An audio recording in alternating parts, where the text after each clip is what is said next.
Vrem să vă arătăm și să demontăm mitul ăsta că Japonia este scumpă. Eu nu știu un restaurant în România, nici la colț, la grătar. Eu nu știu unde poți să mănânci cu 90 lei un fel de mâncare. Și această pizza este 12 lei. Suntem în Japonia, da, 3 lei un pahar de vin, în centru. Gândește-te, dacă nu vezi patul, unde e patul? Păi cum adică?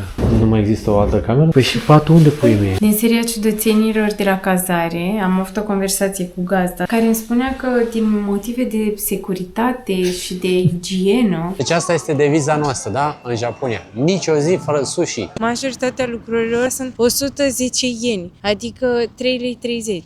Mamă, deci Yasmin jackpot. A dat lovitura. Aici nu trebuie să lași bacșiș, chiar oamenii se simt stânjeniți dacă le lași. Deci, încă o chestie care îți scade bugetul. Incredibil, nu o să vă vină să credeți cât am plătit. Sushi super bun și nu ne-am luat cele mai ieftine farfurii. Sunt prețurile destul de accesibile, iar magazinul arată absolut genial. Sincer, merită venit în Osaka doar pentru asta. O altă informație importantă pentru voi este să aveți la îndemână mereu pașaportul, pentru că în clipa în care faceți achiziția... Ce părere aveți de ce și-a găsit Yasmin aici? E un model ăsta de la Nike foarte interesant, cu degetele desfăcute, nu? Și prețul este de... Ia uitați puțin cum e atmosfera pe aici. Câtă lume, Doamne, câtă lume este pe stradă. Tocmai ce am aterizat în Japonia, suntem în Osaka. Și ne bucurăm să fim din nou în Japonia. A fost un zbor de gel de noapte. Tocmai de aceea, dacă avem niște fețe ușor chinuite, să știți că de aceea se întâmplă asta. Și deja mergem să facem formalitățile. Mamă, fii atentă ce tare, aici este și tren din ăsta care te duce dintr-un terminal într-altul. Și mi-a fost dor inclusiv de scrisul lor, de tot. Ah, Doamne, ce bucurie! Mai devreme am văzut și un domn așa aici în aeroport care era super respectuos îmbrăcat, cu șapcă, cu mânuși, cu tot ce trebuie. Tocmai ce am trecut de controlul vamal și suntem curioși să vedem dacă ne-au dat viza pe 90 de zile. Nu ne-au întrebat că stăm, deci avem pentru 90 de zile, am verificat acum, dar întotdeauna v-am spus, e bine să nu vă bazați că vă dă pe maxim, pentru că uneori o să vă întrebe cât stați și s-ar putea să vă dea poate pe o perioadă mai limitată. Important este că mergem acum să luăm și bagajul și ne place foarte mult curățenia de aici și cât de organizat este totul. Mamă, incredibil, bagajul nostru e hotel, a venit primul. Eu credeam că e ultimul când l-am văzut așa, că agonizai singur pe bandă, dar se pare că a venit primul. Ei. Gata, iubito, hai că am ajuns, nu ne așteaptă și până nimeni, dar ce să facem? Chiar că nimeni. Ia uitați acolo, deci dacă vreți să vă luați SIM-uri, există în zona aceea pentru internet, evident. O să căutăm și variante de bancomat, să scoatem niște bani, să avem și niște cash. Deci o să încerc să fac acum o retragere de 10.000 de yuan. Ia să vedem dacă merge. Foarte mișto cum și bancomatele astea lor sunt ultra moderne cum arată. Hai să vedem dacă primim și banii. Am primit și banii, direct o hârtie din asta de 10.000, fără niciun fel de comision. Deci ăsta este bancomatul de la Seven, care se întâmplă să fie așa, deci avantajos. Pentru a face această retragere, noi am folosit cardul de la Revolut. Este un partener excelent pentru călătorie, pentru că aveți parte de cele mai bune variante de curs valutar. Dacă nu folosiți cardul de la Revolut, vă las în descrierea acestui videoclip linkul prin care să vă puteți activa contul. Pentru că o să avem check-in-ul abia la ora 3, acum fiind ora 8 dimineața. Va trebui să stăm un pic prin aeroport, unde voiam să vă arăt așa puțin cum arată lucrurile. Dar la fel de bine, vă rog să remarcați cât de mare liniște este pe aici. Adică mă distram și cu Yasmin că nu prea cred că o să folosim microfoanele foarte mult, pentru că ne auzim destul de bine. Și o să stăm aici câteva ore să ne bucurăm de facilitățile aeroportului și de liniștea pe care o avem aici, pentru că v-am spus, pur și simplu când vine vorba de Japonia, mie asta îmi vine în gând. Liniște și multă civilizație. Opa, hai că avem momentul să avem și prima noastră masă aici. Și ce te iubită că peștele arăta mai mare în imagine? Arăta cât pastele, cel puțin pește. E o bucățică mai micuță, însă o porție de acest gen pe care o vedeți aici, în care avem paste, orez, ou, pește. Uite, ou gigării. Da. Toate acestea au fost 880. Cât vine asta la ei? Aproape 1000. Vreo 20 și... Sub 30 de lei. O masă de genul ăsta. În aeroport. În aeroport. Asta pentru toți cei care spun că Japonia este scumpă. Asta o să face cât o să stăm aici. O să vă demonstrăm că nu este o țară scumpă. doar la cazări aveam așa niște, mai ales că ne-am potrivit așa într-o perioadă în care este foarte aglomerat acum. Dar în privința mâncării și a traiului aici o să vă demonstrăm că Japonia nu este o țară scumpă. Uite, vorbeam chiar acum cu Iasmin că noi suntem acum în zona de la plecări. Deci am mâncat doi oameni, un fel de mâncare cinstit, cu, ați văzut, aproape de 30 de lei. În București, 26. În București, dacă te duci la plecări, cu 26 lei nu ții niciun suc. Deci asta apropo de cât de scump e în Japonia.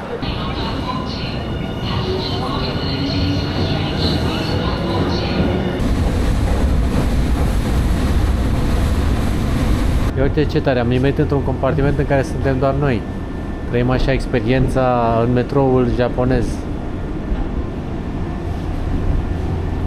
Foarte curat, oricum totul se vede, da? Nimic scris pe pereți, canapelele sunt foarte curate, gumă de mestecat pe jos, nu. Zi, Iasmin, ai ceva de reproșat? Absolut nimic. Mai de bine. Am ajuns în cartierul în care nu vine nimeni, e atât de liniște, se aud păsările și apa, deși suntem un oraș. Și pantalonii noștri care foșnesc. Doamne, Doamne, Doamne, ce ne-a lipsit Japonia. Suntem foarte nostalgici așa. Zici că am venit la băile herculane. Da.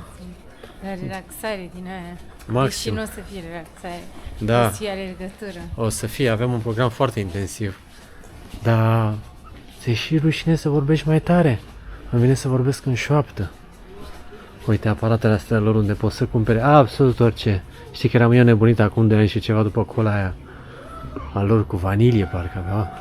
Nu, era una cu spices. Aia sau cu spices, da. În orice caz suntem fascinați de aparatele astea lor unde poți să găsești aproape orice. Mamă, ce frumoasă e casa asta clasică, iar pe noi navigația ne duce pe aici.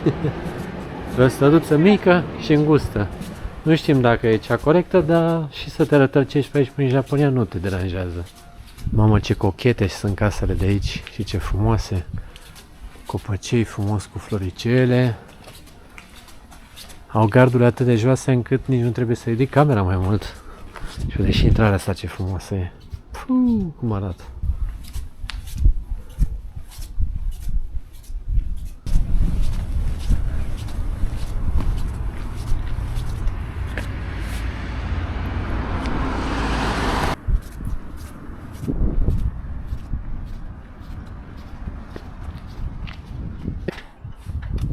Aici vom sta, e o cazare nu foarte pretențioasă, mai ales că nu prea găsea Iasmin în această perioadă, fiind o perioadă aglomerată. Și ne-am gândit din scurt. Și ne-am gândit și noi din scurt, într-adevăr, dar să vedem cum sunt și aceste cazări mai de buget, să spunem așa. Ia să vedem cum se intră. Partea de check-in zici că ești la, cum e ce, escape house sau cum se numesc aia de... Trebuie să vii aici să ghicești codul, bași codul, iei cheia, intri, escape room, că mi-a venit acum terminologia. Aha. Și acum o să intrăm unde să facem check-in-ul, trebuie să te bagi la tabletă. Deci cheia asta zici că ești pisică. N-ai cum să pierzi și mai și faci zgomot ca să se prindă că ai intrat mai devreme, că nu avem voie să intrăm mai devreme. Și am poziționat perfect. Chiar mă întream ce aș putea să bag mie, fie. La marsupiu. Doar că acum... A, nu! Vezi, chiar e bun buzunar. Mă așteptam că o să merg și o să fac aici. Foarte interesant tot ce se întâmplă, să vorbesc în șoaptă sau cumva să deranjăm pe aici. De ce frumoasă e casa, așa, uite, are niște cuburi noastre. Și mirose Japonia. Și mirose Japonia, nu? Ai, nu știu, o curățenie, dar fără să fie strident, știi? Da, da, da. Hai să vedem și camera. Deci trebuie să vă prezentăm cea mai specială cazare în care am stat vreodată. N-ați mai văzut așa?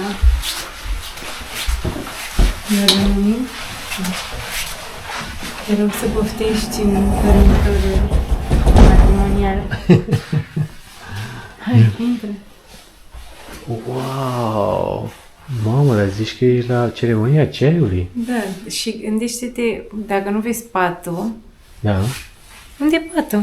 Păi chiar, dar asta e, nu mai există o altă cameră sau? Nu, asta e camera. Păi și aici ce e? Afară. Păi cum adică? Asta e toată camera? Aici e antecamera. Dacă vrei poți să nu și acolo. Ok. Păi și patul unde pui mie? și trebuie să ți-l faci.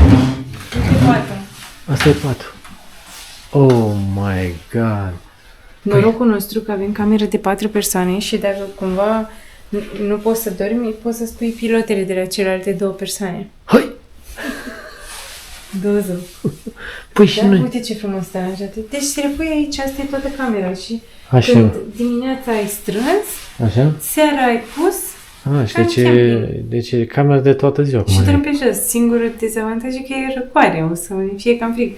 Aerul ăsta condiționat sper că merge și pe căldură. Păi Iar da, avem și lustră. eu speram că bagă căldură. Frumos? Vă place camera? Păi stai mai bine, păi și deci practic e o cameră unde ai și birou acolo. Cam jos. Deci de-aia trăiesc oamenii ăștia sute de ani, adică peste 100. Că vezi, se propădesc tot Și jos, bine nu poți să intri încălțat, pentru că aici practic tu ești, Ești în ca pat. și pe pat. ca și pe pat. Da, dar partea bună ți-am zis că asta e camera de 4 persoane Aha. și că putem să folosim pilotele și de la celelalte 2 persoane. Păi cred că dacă ne ambiționăm putea să fie și de 10 persoane la cum se doarme aici, nu-i problemă. Da, nu ți-am nici avem și templu Avem și... și Da. bănuiesc că ești curios. Stai. Da. Deci uite, avem și obiecte aici de decorațiuni și ia, spune și cât Bănuiesc că costă. ești curios cât costă. Cât plătim ca să dormim pe jos? Deci, în primul rând, că e cameră de 4 persoane. Probabil că dacă era de 2 persoane, tot în genul ăsta era mai ieftină. Dacă sunt ei de mari, cred că e de 10 ți Oricum, e și dezavantaj când e mai mare, pentru că e mai frig, știi? Dar oricum noi o să dormim așa. Și costul e de 165 de lei pe noapte. E? Adică Ai și bucătărie, hai dacă să te-ai vedem. fi dus în România și dădeai 165 de lei și te punea să dormi pe jos, ce zice? Și baie n-avem aici, la comun. Wow! Nu știu unde e baia. Hai să vedem și bucătăria, dar le vorbim încet, că așa zice pe aici peste tot. Keep quiet, adică... Da, nu se discută de fumat, vă dați seama, adică dacă aveți obiceiuri din astea, în Japonia n-aveți ce face cu ele. Așa, Deci aici n-ai voie să gătești. n-ai voie să gătești. Da, nu știu de ce ai ăsta, pentru că spune regulament că n-ai voie să gătești. Aha. Dar ai fierbător, nu văd să-ți fi lăsat ceaiuri sau ceva. Aha. Te-ai fi cu ceaiul tău, ai o masă și ai să ai și baia. Încă un anunț, da? Deci în fiecare cameră. Ia. Haide la baie. Wow, ok. Și mereu Da. ai, deci ce e foarte interesant în Japonia și ador, Ia. e că tot timpul în orice baie comună ai balsam de păr. Balsam de păr. Da, șampon, gel de duș și balsam de păr. Mhm. Și nu poți să-ți faci baie în casă. E regulă. Deci nu poți să-ți faci baie în cadă, doar duș. Da. Păi și dușul îl faci aici? Cred că în cadă. Sau în cadă? Deci n-ai voie să faci baie, dar poți să faci duș. Ok. Te-au confuzat regulile? Un pic. Dar văd că sunt o grămadă de butoane pe acolo, aș apăsa pe toate pe aici. Nu știu ce ori face. Aici e doar dușul și toaleta unde e? Nu știu, că asta urma să te întreb. Sper că toaleta nu e în fundul curții. Avem anunțul de aici, să nu cumva să uiți dacă ajungi până aici, da? Deci... Hai să-ți prezint și tronul. Hai că am avut ceva emoție, am crezut că Nu n-avem. găseam baia. Hai de capul. Ceva micuț, intim. Da, e fix lângă camera noastră. E chiar lângă camera noastră, care dacă... Ia. Te auzi cu... Deci dacă vine vreunul și are ceva treabă, de-aia e pe aici cu... Da, keep quiet, keep your ass quiet also. Deci dacă vii aici, trebuie iarăși pe maximă, da, liniște să faci treaba. Evident, avem aici butoane să desfaci tot tratamentul și aici îmi place foarte mult că în clipa în care ai tras apa, ia să vedem dacă merge. Da, de acolo. Pornește și să te scopă mai, vedem. Că asta e apa care se duce în vas. E 2 în 1. Din seria ciudățenilor de la cazare am avut o conversație cu gazda de aici online care îmi spunea că din motive de securitate și de igienă nu se dau prosoape de duș, doar prosoape mici de față. Și noi am zis că încearcă să ne vândă prosoape mai mari, să le închiriem, dar de fapt nu se dau. Și că asta e, nu știu, eu nu pot să înțeleg care e motivul de igienă și de siguranță. Adică dacă vreau să strâng pe cineva de gât, eu zic că pot și cu ăsta. Și doi la mână, gândiți-vă că toaleta, adică baia, dușul, e public și e pe hol. Eu dacă vreau trebuie să stau acolo în duș și să mă scutur sau ce fac, adică merg cu ăsta, ies cu el așa pus pe mine și mă prind pe aici. Nu știu, asta mi s-a părut foarte ciudat. Cred că face parte din categoria perversiunilor asta. Poate, pentru că sunt camere video peste tot, o fi și în baie. Eu cred că asta e manevră să te scoată cât mai despuiat ca să aibă cine să te vadă. Da. Siguranță. Păi cum faci duș? Deci te duci, te ia și după aia te reîmbraci, cum faci? Nu știu, da, te îmbraci, dar norocul nostru că practic avem 4 prosoape, deci 2 de fiecare și măcar eu cu ăsta ți seama că mă șterg în partea de sus și gata. Pe ne dăm între ele, facem din 4 prosoape, iese unul. Da, sau îmi fac o rochie de prosoape și o să ies așa la cameră și Vezi că uiți anunțul. Bine. Atenție! Da. Bine. Deci vă place camera noastră? Spuneți. Merită banii ăștia 160 de lei pentru a dormi pe jos? Merită? Măcar e o experiență. Adică plătești pentru experiență. Vezi că dacă ai plătit banul ăsta, ai și... Fereastra? Ai și fereastră din asta de termopanioză. Păi ce faci aici? E din hârtie. Ce faci aici iarna? Întreabă Iasmin. Eu mă întreb ce facem la noapte, că eu cred că noaptea sunt 10 grade. Deja mă doare gâtul. Mă ia guturaiul. Mâncăm niște sushi, luăm niște Niște alcool, sake niște sake cald. Și să vezi tu ce bine dormim. Da, așa cu un pic de brumă pe la nas. Oricum, eu sunt entuziasmată, sincer, că n-am mai dormit niciodată pe jos, așa, pur și simplu, direct pe sartea. Deci dorm direct pe sarteaua asta. Da? E așa dorm. Suntem japonezi, gata. Am venit la Seven pentru că de când am stabilit că o să venim în Japonia, TikTok-ul meu e asaltat de cumpărături de la Don Quixote, cumpărături de la Seven, că nu trebuie să ratez, nu știu ce, mă rog. Și ne-am luat onigiriuri astea, adică alge cu orez și umplute cu ton, care trebuie să fie super crocante. Am mai luat o cafea ice și, mă rog, aici a fost super greu pentru că aveau vreo 300 de tipuri și un fel de iaurt cu açai, nici nu știu, pentru că totul e scris în japoneză, dar ceva cu fructe pare de bine, sincer. Și am dat pe toate astea 18 lei, nu e atât de ieftin, dar Eu zic că e bine adică dacă eu te cred că dacă gândești. luam doar cafea asta din România ar fi Păi ce ai? 18 lei. Da, numai cafea era 18 lei. într-adevăr. Da, eu compar cu alte locuri, dar mișto, chiar o experiență tare, sincer. Da, și au o Și grămadă de acum mă gândesc că produse. nu avem timp să testăm și toate cafelele astea și toate astea. Cine face? Mergem Iar să trebuie ne- să ne întoarcem în Japonia. Mergem să ne odihnim puțin acum, că v-am spus, suntem de noaptea cu zborul și apoi ieșim la o masă așa să Deja mâncăm am și foame. noi. Da. Deci Iasmin nici n-a ajuns bine că deja se gândește că nu o să aibă timp. Nu avem timp și că trebuie să ne întoarcem. Eu deja planific următoarea excursie.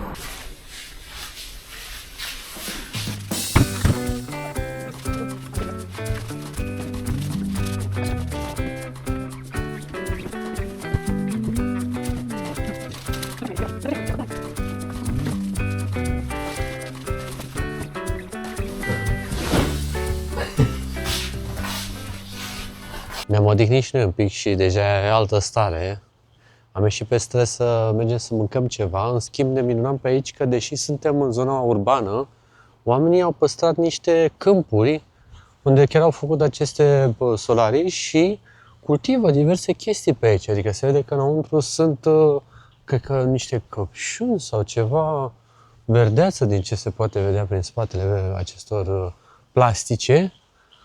Și asta mi se pare foarte mișto că au făcut acest lucru și că n-au construit peste tot așa în nebunie să fie numai blocuri peste tot. Mă distram cu Iasmin în cazare, că aici mi se pare că este foarte, cum ai spus tu, iubito, foarte practic să construiești o casă. De ce? Că Da, nu mai trebuie să mai pui mobilă, pui doar salteluță din aia, mă rog, eu numesc salteluță Da. de mattress sau rogojină din aia pe o jos. rogojină pe jos. O măsuță minusculă și a fost, adică... Da. Ai terminat rapid toată construcția. Nu e ca la noi, aoleu, unde e patul, unde pui comoda, unde pui noptierele, scaunele, mesele și toate cele. Cert este că dormitul pe jos pentru noi cel puțin a fost senzațional de bun. Poate eram și obosiți sau poate nu-mi dau seama de ce, o să vă spun și mâine de dimineață cum se va simți așa per total. Însă până acum am dormit foarte, foarte bine și în continuare suntem minunați de cât de frumoase sunt casele. Uite ce aici, ce flori are și cât de mișto arată. Nicio Și la fel și pe aici, căsuțele sunt foarte mici și foarte cochete. Deci mai avem un pic de mers până ajungem. Ce-o fi cu băieții ăștia cu bătele?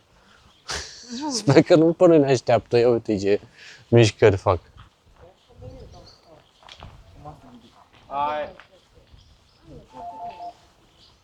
Mamă, erau oamenii cu bătele pe stradă. Erau foarte relaxați, da. În continuare, remarcăm frumusețea caselor. O, și care colțișor este aranjat, este bibilit. Hai, a pus o boltă aici, uite, de flori. Ceva, adică nu poate să lase totul să fie la întâmplare sau neîngrijit. Copacii, toaletați, tot. Mașinile, fiecare. Ăla parchează acolo, ăla parchează acolo. Totul foarte bine definit. Noi acum fiind într-o zonă exterioară orașului Osaka, care ține de prefectura Osaka, dar suntem într-o zonă extraurbană, ca și cum ai fi, nu știu, la noi în București, dar nu ești în București, ești în Ilfov, în Otopeni. Cam așa ceva. Deci vă prezentăm și zonele extra-urbane, să zicem așa, numai orașele. Cum e viața și pe la periferia orașelor.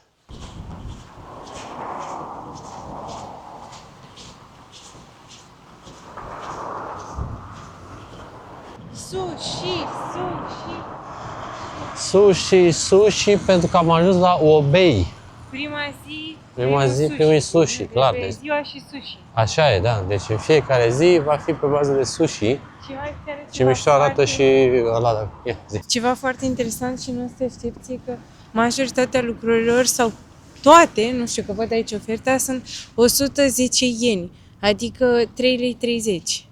O porție de sushi. Hai că să vedem înăuntru, hai. dar... Deja m-ai făcut foarte curios. 3,30 lei o porție de sushi. Sună bine.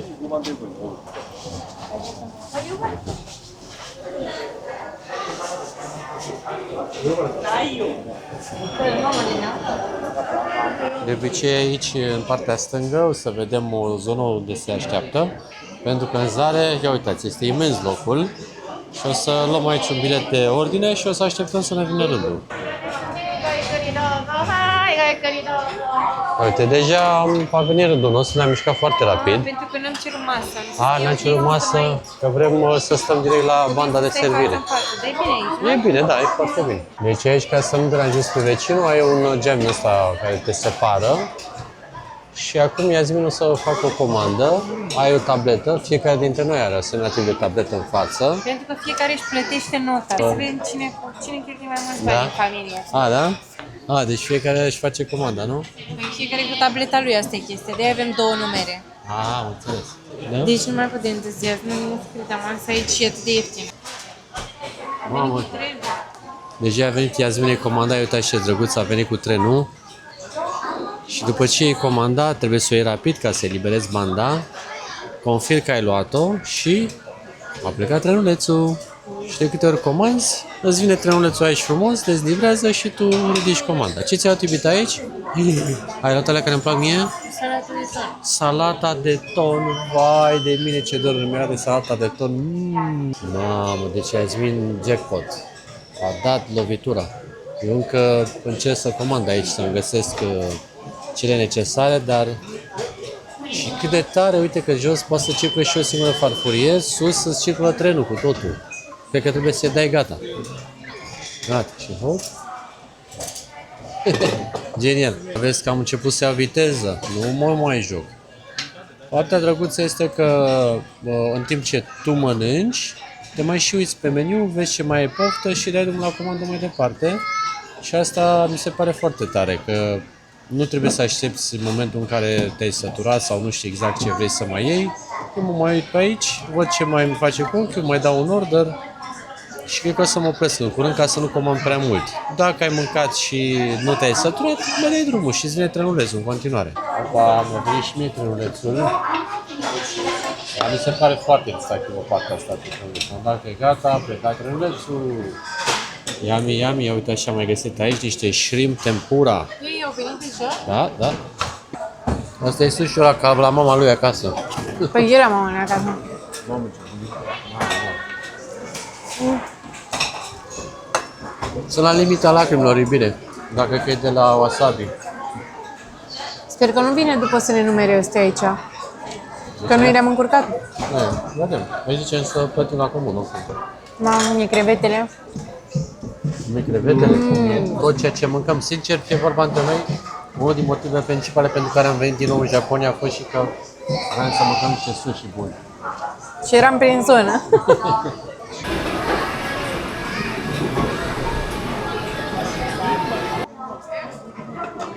Spune-le oamenilor, recunoaște că asta e preferata ta. Da, trebuie să recunosc că asta e a treia comandă. Deci salată de ton. Asta e preferata mea. Îmi place de pai. E bine că e economic, mie îmi place, că îi place cea mai ieftină din meniu. Să înveți să Ține faci și cu tu acasă casta. niște salate de Da. asta de ton. Îmi place Și tare. în algă din asta, nu? Da. Și aici Dar nu o să mai coste 3 lei 30, o să coste 30 de lei Îți dai 30. seama. Ăsta ce e aici? Somon cu ceapă și maioneză. Mamă, Un tort de e somon. zici că e un tort de somon cu maioneză. Yummy, yummy, yummy. Ok, și acum a venit momentul să plătim, nu? Da. Cum se face plata? Nu știu, îți plătești singur, n-am discount voucher. Scan the bill. Gata, am plătit, nu te asistă nimeni, ceea ce e ok, adică instrucțiunile sunt destul de clare. Oricum aici nu trebuie să lași bacșiș, chiar oamenii se simt stânjeniți dacă le lași. Deci, încă o chestie care îți scade bugetul. Doamne, deci incredibil, nu o să vă vină să credeți cât am plătit. Efectiv ne-am umflat, sushi super bun și nu ne-am luat cele mai ieftine farfurii, ci totalul pentru 2 persoane, în condiții în care am avut și băutura inclusă, practic matcha, care e gratuită, 48 de lei. 48 de lei atât, o masă pentru 2 persoane. Mi-am gândit și dacă mergeam în București și mâncam atât, ce se întâmpla? Ce se întâmpla? Că nu mai ieșeam din casă o lună după aia. Da. Asta în continuarea ideii cât de scump este în Japonia. Să Sau cât mănânci. de ieftin. Sau cât de ieftin. E asta șocant, efectiv. Nici măcar eu nu mi-am gândit să fost atât de ieftin. Adică, cred că și eu pornisem cu conceptul data trecută cu ideea că e scump și nu mi-am mai dat seama, nu știu, dar acum revenind, bă, da, chiar era ieftin. Da, am mâncat bine de tot pentru 48 de lei. Bună dimineața din Osaka de data aceasta. Suntem chiar în oraș acum, nu mai stăm în periferie. Și ne-am cazat într-o zonă în care mai pe seară o să ieșim la filmat. Iasmin mi-a spus că este zona roșie de aici, dacă înțelegeți ce vreau să spunem. Așa că poate o să ies eu singur să filmez, nu știu, nu e genul nostru de conținut, dar totuși ar fi interesant să vedem ce se întâmplă pe aici seara. Acum o să mergem într-o zonă în care Iasmin o să caute haine faine, frumoase. faine. Haine frumoase, pentru că Osaka este printre... Are doar haine urâte. Pentru că de când am ajuns aici suntem în, așa ne dăm seama, de stilul japonez și noi cum suntem backpackeri, suntem așa mai șifonați. Deci acum o să mergem într-un cartier unde o să vedem multe haine frumoase, magazine vintage, să zicem așa, da, și tot felul de chestii care noi sperăm că o să vi se pare interesante. Bine ați venit alături de noi, vă salutăm cu bucurie, nu uitați să lăsați un like, un subscribe, un comentariu dacă sunteți aici alături de noi și vă place ceea ce vedeți. Noi acum suntem în cartierul Tennoji și suntem destul de uimiți pentru că deși e ora 11, este închis aproape peste tot. Pentru că v-am spus, aici activitatea începe mai pe seară.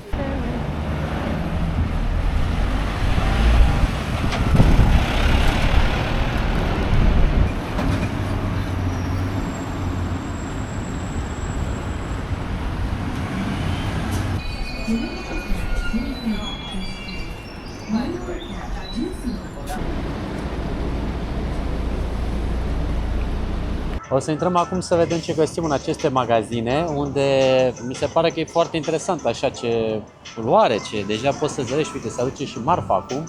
Cert este că afară plouă un pic, ceea ce... Deci e perfect. Da? Ce puteți face altceva? Exact, pe ploaie. Ieși în magazin, intri în magazin, ieși în magazin. Exact, și să-ți protejești de ochelarii. Asta e un pic săcuitor pentru Iasmin, că... Nu. Eu No. trebuie să stau cât mai mult înăuntru, în magazine. Asta e clar. Hai să vedem să vedem ce găsim.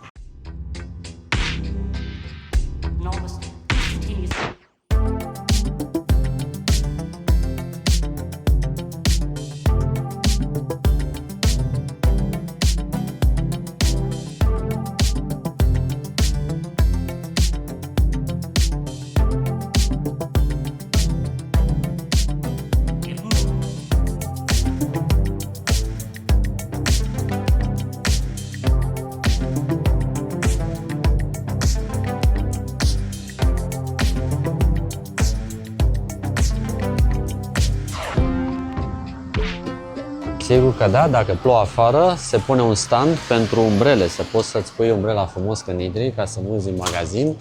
Este un gest de normalitate, doamna n-a mai prins că tocmai ce a ieșit. Dar vedeți aici frumos, vii, bagi umbrela în plastic, ai aici un stander unde să o lași, să nu uzi prin magazin. Iar hainele pe care le putem vedea aici, Iasmin e acolo în paradis, nu mai pot să o scot, sunt foarte frumoase, adică la modul că aici nu e un mof să vii să-ți faci și cumpărăturile, ci chiar găsești foarte multe piese frumoase. Repet, nu mă pricep, dar poate doamnele care urmăresc sau domnișoarele care urmăresc acest material, poate o să remarce deja niște articole interesante, iar prețurile, din ce mi-a spus Iasmin, sunt foarte ok. Aici la Kindle, ăsta este un magazin foarte, foarte mișto.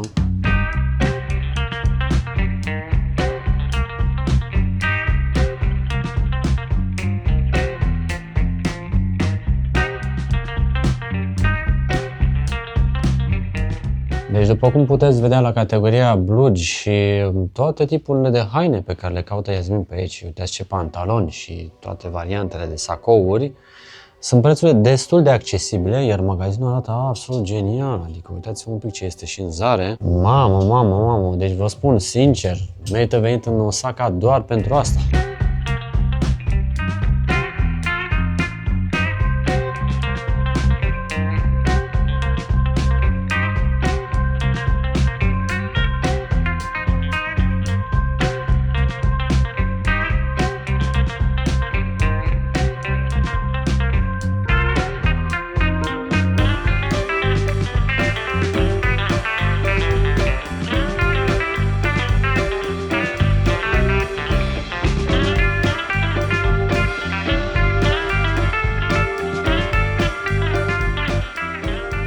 Secțiunea pentru băieți nu este chiar slab reprezentată, pentru că de obicei eu când merg cu Iasmin la cumpărături sunt destul de absent, că nu am ce să văd.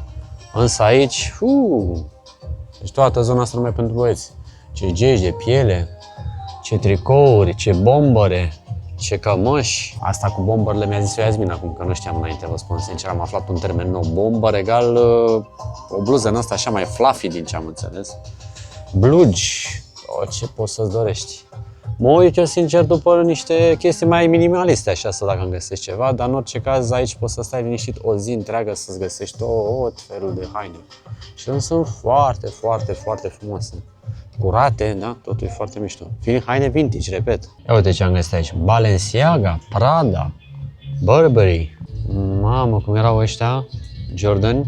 Singura problemă e că sunt mai 41, dar eram dispus să-mi chircesc puțin picioarele și degetele pentru a le lua. Sunt foarte mișto și 270 de lei mi-a făcut Iasmin conversie. Merită. Ce mișto era. Mamă, ce părere aveți de ce și-a găsit Iasmin aici? E un model în ăsta de la Nike foarte interesant cu, cum îi spune acolo, cu degetele desfăcute, nu? Și prețul este de, cât ai zis tu, Iubirea, că era? 150 de roni. 150 de roni? Noi ne-am uitat sincer pe net și am găsit genul ăsta de încălțăminte și la vreo $200, poate cine știe. Și da, începem să găsim chestii drăguțe, dar și foarte bune la preț, adică aici suntem într-o zonă unde sunt reduceri și ați văzut ce piesă am găsit. Gata, deci a judecat, degețelele mele o să sufere puțin, dar merită. Chiar mi s-a părut un preț super ok și mă uitasem după ăștia pe net, mi s-a părut super cool. Dacă am găsit aici mărimea mea la ofertă, ce răs fac, sincer.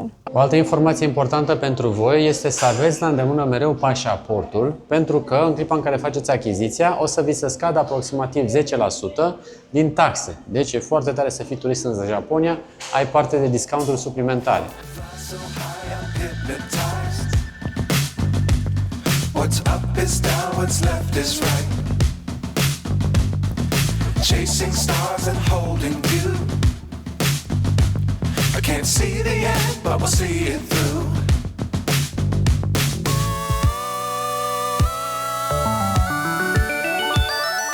Flying, get on board.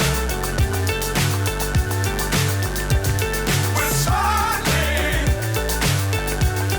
on top of the world.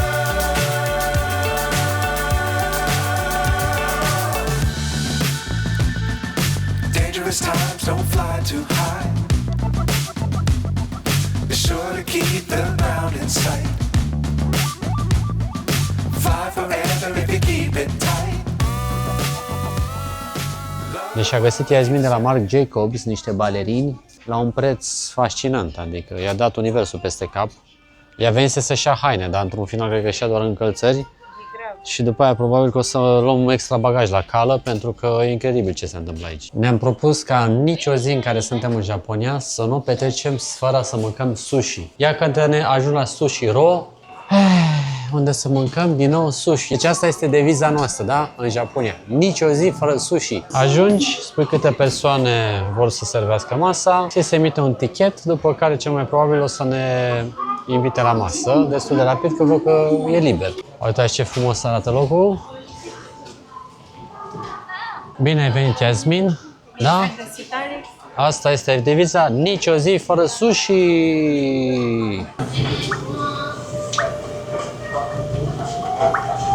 Au început să vină bunătățile. Mamă, cum arată sushi aici. Ce-mi place. Satisfăcută? S-a făcut și ceaiul. Tot ce Așa trebuie. vizual, da. Sper să fie bun și la gust. Hai să vedem cât de bun e sushi-ul.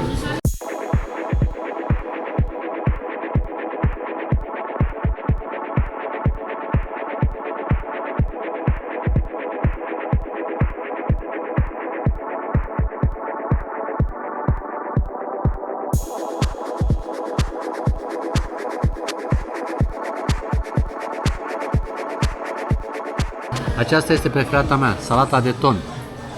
Îmi place la nebunie, aș mânca 20 de kg la o masă. În timp ce comanzi, poți să mai verifici din când în când lista de cumpărături, lista comenzilor. Și uite, aici ne arată că noi am consumat de 1900 de ieni, o să mai vină și o înghețată, dar ne oprim aici. Chiar am mâncat bine doi oameni. Asta e turnul nostru. Mamă, cum e înghețata asta de matcha. E în primul rând super fin, asta îmi place. Iar gustul este natural, adică... 100% matcha. Exact, 100% matcha și nici nu e dulce așa, să simți că e forțat ceva. E dulce amărât, da. Are puțin zahăr, de fapt, că matcha e mai amară. Da, dar e bun, e foarte bun.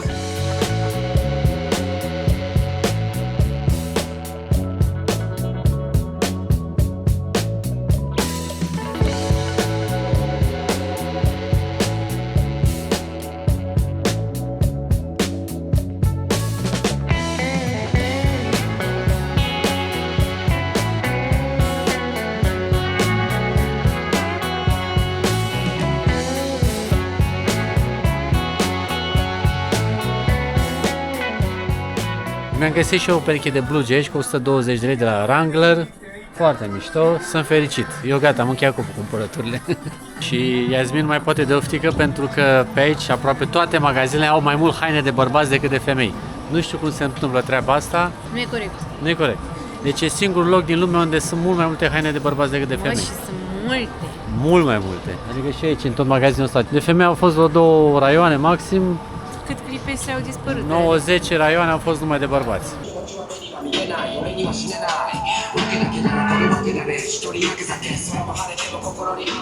Odată cu lăsarea serii, tot cartierul ăsta începe să capete altă culoare. E de vizitat și seara aici, pentru că arată totul foarte, foarte fain. Și abia aștept să văd cum o să-și găsească Iasmin poate niște articole pe care le caută, pentru că e un pic dezamăgită. Crede că nu sunt magazine de femei deloc pe aici, sincer. Și tind să încep să o cred. O să vedem dacă totuși o să mai găsim.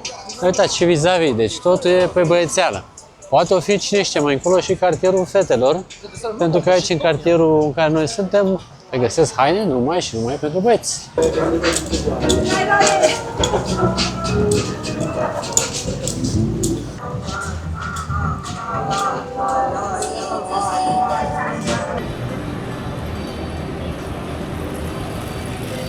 Hai că am ajuns și pe strada aceea cu toate brandurile de renume, precum Louis Vuitton, Dolce Gabbana și altele. Și poate aici Iasmin... Aici au haine de femei, probabil, aici, da. Iasmin a renunțat, a ieșit din liga în care vrea să-și ia ceva de la vintage. Mă duc la mall. Da. Când se aprind lumine în oraș, cam ăsta e momentul în care vrei să fii afară și să vezi cât de frumos este în Osaka. Mamă, ce de lume e aici seara! Wow! Ia uitați-vă, noi am trecut mai devreme și nu era nimeni pe aici.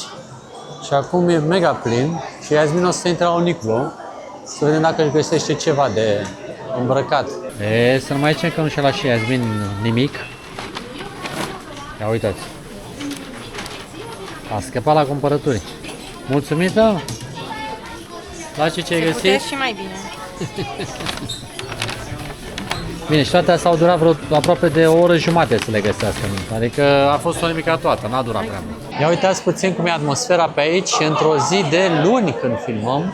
Deci nu este weekend și toată lumea se pare că e pe stradă în acest pasaj unde poți găsi de toate. Noi clar o să mergem să avem și masa de seară, pentru că sigur că da, ne place să explorăm partea culinară din Japonia și o să vă ducem într-un loc unde am fost de foarte, foarte multe ori acum 2 ani de zile când am vizitat Japonia. Toate aceste magazine sunt de produse cosmetice. O să venim și pe aici într-o bună zi. Ia. E Kit Kat cu ce? Cu matcha. N-am mai văzut așa ceva. E 6 lei. Wow. Și Elita mai punga. Paradis maxim. Deci o să venim și la așa ceva. Dar credeți-mă pe cuvânt, adică dacă vii în Japonia și crezi că îți ajunge o zi să faci niște cumpărături, e înșelător. Adică aici ai nevoie de minim 3-4 zile ca să înțelegi despre ce e vorba. Și în continuare, ia uitați-vă în față câtă lume, Doamne, câtă lume este pe stradă. Aceasta este strada care se unește cu Dotonbori și aceasta este cea mai celebră stradă de aici din Osaka. Hai că e verde, ai grijă? Cred că am ajuns. Unde ar trebui să fie? A ieșit și Spider-Man la treabă, un Spider-Man care are o găină în aia leșinată de... Da, să merg la un Spider-Man banii, uite. Oh. Glicomen, zice Yasmin că e acolo. Deci de-aia se pozează toată lumea aici, pentru că acolo în zare este glicomen. Dar vă rog să remarcați în ce echilibru stă aici Spider-Man-ul, pe o bicicletă, pe un cric, adică e profesionist. Noi aici am ajuns la Saizeria. Acesta este un loc foarte ieftin, un restaurant unde poți să mănânci italienește, în principal, foarte bine, dar ai și bucătărie internațională. Iar aici comanda este foarte ingenioasă, în sensul în care fiecare fel de mâncare, după cum prea bine vedeți, are un cod. În dreptul lui, tastezi codul, zici numărul de bucăți, ai dat comanda, s-a dus direct în bucătărie, stai cu mințel la masă și ești servit. Deci, în continuare, partea asta de tehnologie în Japonia, inclusiv într-un restaurant, este întâlnită foarte frecvent și chiar suntem foarte curioși dacă comanda noastră va ajunge cu bine. Ca să aveți un reper, o porție din aceasta de aripioare, o să vedeți și imediat cât de mare este. Costul este de 9 lei. Încă o dată, noi de când am ajuns în Japonia, vrem să vă arătăm și să demontăm mitul ăsta că Japonia este scumpă. Suntem în centrul orașului Osaka și mâncăm aripi la 9 lei și o să vedeți și o să mai mâncăm și o să bem aici și cât o să coste, da? Deci haideți să uitați de treaba asta cu Japonia scumpă. O să fiți șocați, zice Yasmin. Eu sunt șocată și a doua oară. Eu am mai fost șocată și prima oară și credeam că acum o să fie ceva normal faptul că e ieftin, dar nu, sunt în continuare absolut șocată de cât de ieftin e. Nu, eu nu știu un restaurant în România, nici la colț, la grătar sau nicăieri, eu nu știu unde poți să mănânci cu 90 lei un fel de mâncare. Spuneți-mi, că eu chiar sunt curioasă, adică vreau să aflu. Și uitați un pic, în spatele nostru, da, v-am spus, este centrul centrului. Până acum, o să vedeți când o să vină, am comandat 500 de mililitri de vin, o carafă de vin, o pizza și niște aripi, iar totul costă 33 de lei, aici în centru. Adică nimic din lucrurile astea n-ar fi costat separat în România sau nu mai zic în alte locuri din Europa, atât. 33 de lei. Dacă te duceai în orice capitală europeană sau în orice oraș mare din Europa, că totuși aici nu suntem în capitală, lejer era, deci nu ți minte că noi în Paris abia reușeam să ne luăm o baghetă cum sunt, nici nu? acolo nu puteai să cu 33 de lei. Hai acolo, hai acolo. Și acum o să vedeți porțile, să vedeți ce vine și să vedeți dacă merită sau nu prețul ăsta. Thank you. Cred că nici într-un minut deja a venit carafa de vin. Da. A venit carafa și ia să vedem. Facem și o degustare să ne spui dacă vinul e bun, dacă a meritat totuși investiția. Carafa asta de vin e 12 lei. Și sunt vreo 4 pahare cinstite de aici din ea. Chiar e bun. Mereu e bun. Da. Nu e prima dată și noi am mai încercat franciza asta și în Hong Kong. La fel, Hong Kongul poate mai scump decât Osaka, mult mai greu să mănânci mâncare accesibilă și la fel Saizeria extraordinar de ieftin acolo. Plus că, mă rog, mâncarea cantoneză, mâncarea chinezească complicat și atunci asta e ceva super uzual și bun. Și tot timpul când am gustat vinul ăsta, chiar dacă e un vin ieftin, de masă, nu știu, vinul casei, chiar e bun, sincer. Da, e super bun. Super, Adică super nu bun, suntem confirm. Nu suntem noi, nu știu ce băuturi de vinuri, dar mai bău vin și am mai băut vin care nu ne-a plăcut. Dar ăsta chiar e bun. Și, deci vine paharul, 3 lei paharul de vin. 3 lei un pahar de vin să-l bei într-un restaurant. Nu știu unde în România mai poți să faci asta. Dar și în Tokyo, ei au aceeași franciză în Tokyo, sunt aceleași prețuri. Deci tot 3 lei e paharul de vin și în Tokyo. Repet, suntem în Japonia, da? 3 lei un pahar de vin, în centru. Unde mai faci asta în București? Unde? Nici acasă nu cred că este paharul de vin 3 lei. A venit și pizza, care e undeva la 20 de centimetri, deci nu e cea mai mare pizza, dar totuși arată bine, nu? Și această pizza este 12 lei. Și are și mozzarella de bufala, spuneți mie, da? Deci 12 lei o pizza. Iarăși, scrieți-ne în comentarii dacă nu exagerăm în vreun fel, că nu vrem să fim genul la care să exagerăm, și spuneți-ne unde mai mâncăm noi în oraș și în România cu 12 lei o pizza în oraș. Dar nu pizza, că mă rog, asta e pizza mică, personală, dar cred că, nu știu, e mai calitativă decât un combo de la McDonald's sau ceva. Cam cu asta compari, știi? Da. Sau faptul că noi aici mâncăm pizza și niște ari, mă rog, în părți mici, așa, și bem vin cu 33 de lei, cred că e cam cât un meniu de la Mecca, adică... Au venit și aripioarele de 9 lei, 4 bucățele. Nu e suficient așa pentru seară, nu vrem să mâncăm prea mult. Dar poți să mai comanzi. O să comanzi oricât, că nu. Astă seară eu fac 500. Aceea îți cinste că și-a găsit în final haine de damă după ce a fost supărat atât. Super ieftin în care poți să fac 500. Deci te rog, comandă tot ce vrei. Tot. Cât vin vrei. Am crezut că ești bucuroasă că ți-ai găsit în final haine. Mi-am găsit și niște haine superbe. Deci vă recomand dacă veniți în Japonia la Uniqlo. Doamne, super, super. Poftă bună! Hai că am ajuns și acasă, să vă arătăm puțin cazarea. Acesta este apartamentul, aș putea să-i spun, cu un dormitor, cu cuptor cu microunde, frigider, birou, televizor, perfect, balcon, aer condiționat, ia balconul, foarte generos. Uite, ai loc aici, destul de mult. Canapea și ceea ce mi se pare interesant, pe lângă fierbătorul de apă, că putem și noi să ne facem cafeaua, este că avem și bucătărie într-adevăr aici, da? Avem și baie cu balsam de porc, cum îi place Iasminei.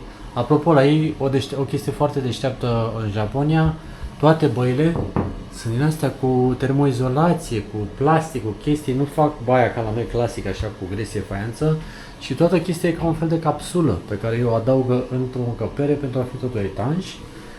Zona de toaletă este izolată cu WC-ul japonez, clasicul, 2 hârtii în caz de belele, ia uite aici sunt pregătite. Și una sus. Și una sus, Două două sus. sus, deci ești pregătit, tati, dacă te Față de apucă. Filipine în care ți era rușine să mai ceri o hârtie. Exact, aici ai tot ce trebuie. Ai și aici frumos unde să te speli pe dinți, pe față, și îmi place că poți să speli și un copil de până într-un an aici. E o treabă mare, o chiuvetă super suficientă. Și dulap pentru cărcătași. Dulap și, atenție, nu de nu închide, ia, dulapul. Băi, Ionel, are jos un fel de scurgere, nu știu ce se Dacă întâmplă pui acolo. Dacă pui rufeleude. rufeleude, da, să le Că poate le usuci. speli de mână mai bine, că ei au jos și mașini de spălat Da. și de uscat. Dar Da. știți cum e, unele haine nu le poți spăla cu mașina și atunci dacă le speli cu mâna, le pui aici la uscat. Băi, frate, ceva e deștept acolo și mai deștept de atât este și toată zona asta aici, care deja mă E mai bate. deștept decât noi, sincer, mai Asta ales e în clar. altă limbă. De-abia am reușit să aprind lumina de la baie, Da. dar oricum super tare. Și De- uite, ai văzut că ai și, dacă îți faci duș lângă cadă, ai Da. oglinda asta mare. Păi da, poți să faci și duș aici dacă vrei și să te admiri frumos, exact, așa, și să-ți te vezi vezi. așa cum te dai pe păr cu balsamul Exact. la japonez, mamă, știți cum face părul? Face Deci frumos de-abia părul. aștept, o să am alt stil de mâine, să vedeți. Altă desfășurare. Iar aici v-am spus, avem noi niște traduceri aici, uite. Time settings, chestii, la. Taper total, apeși pe toate astea, nici nu știu ce este, să face omletă. Temperatură, nu știu, mai vedem. Interfon, nu știm dacă pe cine așteptăm aici, uite, toc, dacă vrei să-i dai drumul. Eu sper să nu sune. cum Nici nu s-a știm ce părea se acum de întâmplă, greu. mă. Long story short, cam așa arată un apartament de aici din Japonia, din Osaka, pe care dăm $50 pe noapte. da? Pentru că suntem într-o perioadă destul de solicitată. Este un preț rotund, dar cam așa se prezintă. Vă lăsăm link-ul în descriere. Vă lăsăm link-ul în descriere și dacă v-a plăcut tot ce ați văzut astăzi aici, nu uitați să lăsați și nouă un like, un subscribe, ne ajută foarte, foarte mult, un comentariu. Până data viitoare mergem să ne culcăm, mergem să vizităm mâine Kobe, de unde vine și celebra vită Kobe, deci avem o expediție super reușită, așa că nu uitați să vă uitați la noi, pentru că va fi super mișto. Hai, ne băgăm la somn. Ceau, ceau, noapte bună!